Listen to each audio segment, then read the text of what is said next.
hayatımızı kökten değiştiren teknolojilerden biriyle tanışmaya hazır mısın? Adını sıkça duyduğun ama belki de tam anlamıyla ne olduğunu bilmediğin o teknoloji. Blockchain.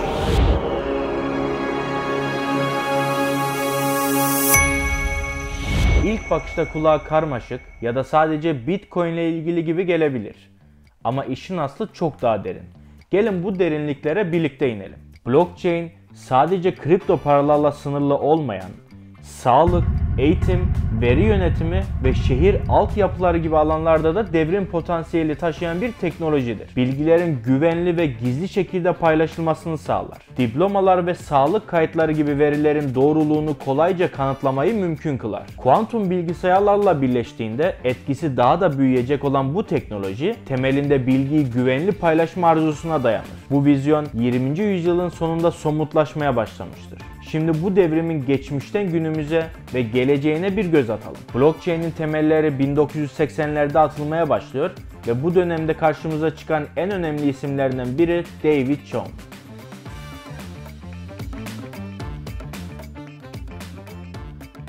O daha internetin emeklediği zamanlarda bile dijital mahremiyetin önemini fark eden vizyoner bir kriptografi uzmanı. Bu tezde savunduğu şey oldukça çarpıcıydı. Bir sistemde yer alan taraflar birbirine güvenmese bile yine de bu sistem güvenli ve işler halde kalabilmeli.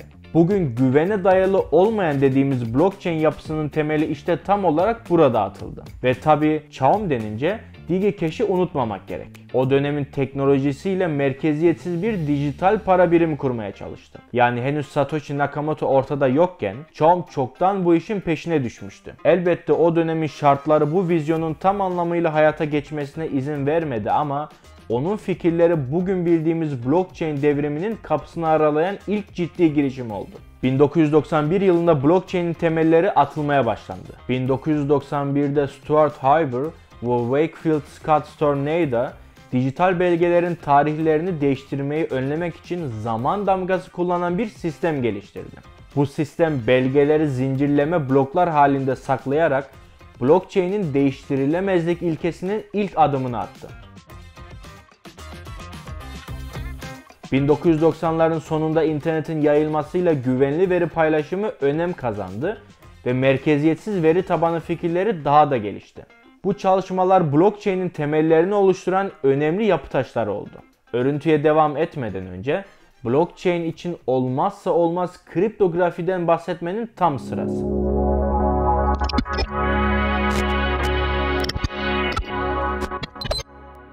Kriptografi, blockchain'in temellerinin atıldığı yıllarda hızla gelişen bir bilim dalıydı. Bu dönemde David Chaum'un gizlilik odaklı şifreleme teknikleri ve Stuart Haber ile Stornada'nın zaman damgaları gibi yenilikler blockchain'in teorik altyapısını oluşturdu. Kriptografik hash fonksiyonları ve dijital imzalar gibi teknikler blockchain'in bugünkü yapısının temel taşlarını oluşturdu. Şimdi gelin kriptografinin ne olduğunu, tarih boyunca nasıl evrildiğini ve neden blockchain ile ayrılmaz bir bütün olduğunu inceleyelim.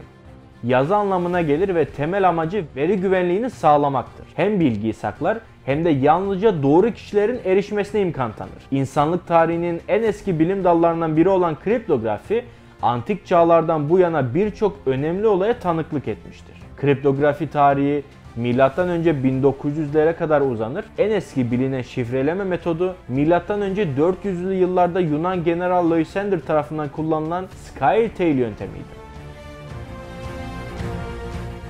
Roma İmparatorluğu'nda ise Julius Caesar şifresini geliştirdi. Bu harflerin belirli bir sayıda kaydırılmasıyla yapılan basit bir şifreleme yöntemiydi. Orta Çağ'da kriptografi, savaş stratejilerinin güvenli bir şekilde iletilmesi için kullanılıyordu. Ancak Rönesans döneminde Leon Battista Alberti'nin çalışmalarıyla şifreleme bilimi büyük bir sıçrama yaşadı. Polyalfabetik şifreler, yani birden fazla alfabe kullanılarak yapılan şifreleme yöntemleri bu dönemde geliştirildi. İkinci Dünya Savaşı'nda Almanlar Enigma adlı şifreleme cihazı ile mesajlarını gizli tutuyorlardı. Bu sistem her tuşa basıldığında farklı bir harf üreterek milyonlarca kombinasyon yaratıyordu. Ancak bu müttefik kuvvetler için ciddi bir problem oluşturuyordu. Enigma'nın şifresi İngiliz matematikçi Alan Turing ve ekibi tarafından kırıldı. Turing, Bombe adını verdiği bir makine ile Enigma'nın karmaşık şifrelerini çözerek savaşın seyrini değiştirdi. Bu başarı savaşın erken bitmesini sağladı ve modern bilgisayarlar biliminin temelini atarak blockchain teknolojisindeki şifreleme sistemlerine ilham verdi. Kriptografi yalnızca gizli bilgilerin korunmasında değil, aynı zamanda insanlık tarihini şekillendiren olaylarda da büyük bir rol oynadı. Bu bilim bugün blockchain teknolojisinin temelini oluşturuyor. Kriptografiyi ve tarihi önemini yeterince anladıysak örüntümüze kaldığımız yerden devam edelim. Paul Finney, kriptografi ve dijital güvenlik alanında önemli katkılar yapmış bir bilgisayar bilimcisidir. Kariyerine video oyunları geliştirerek başlamış, ardından PCP yani Pretty Good Privacy yazılımı üzerindeki çalışmalarıyla tanınmıştır. 2004'te geliştirdiği Reusable Proof of Work sistemi, Bitcoin'in kullandığı Proof of Work mekanizmasının öncülerindendir.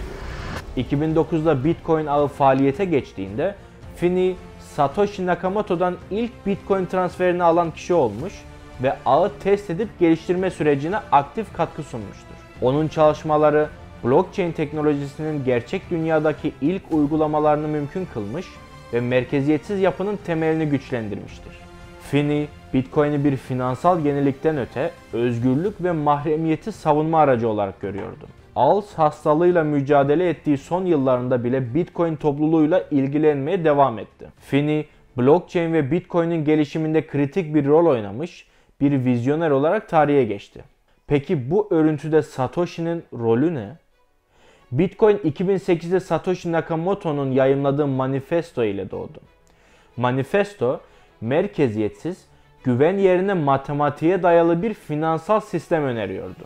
Nakamoto, blockchain ve Bitcoin teknolojisi ile güvenliği kriptografi ile sağlarken, merkezi otoritelerden bağımsız, şeffaf bir sistem sunmaya amaçladı. 2009'daki ilk işlemle blockchain'in pratik uygulaması başladı. Bitcoin yalnızca bir para birimi değil, finansal sistemi devrimsel şekilde dönüştüren bir araç oldu.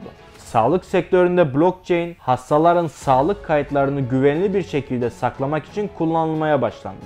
Yalnızca yetkilendirilmiş kişiler bu verilere erişebiliyor. Sahte ilaçların önüne geçilmesine yardımcı olan bir sistem oluşturuluyor. Sağlık verileri blockchain üzerinden şeffaf bir şekilde takip edilerek güvenlik sağlanıyor. Eğitimde blockchain, diploma ve sertifika doğrulama sürecinde devrim yaratıyor.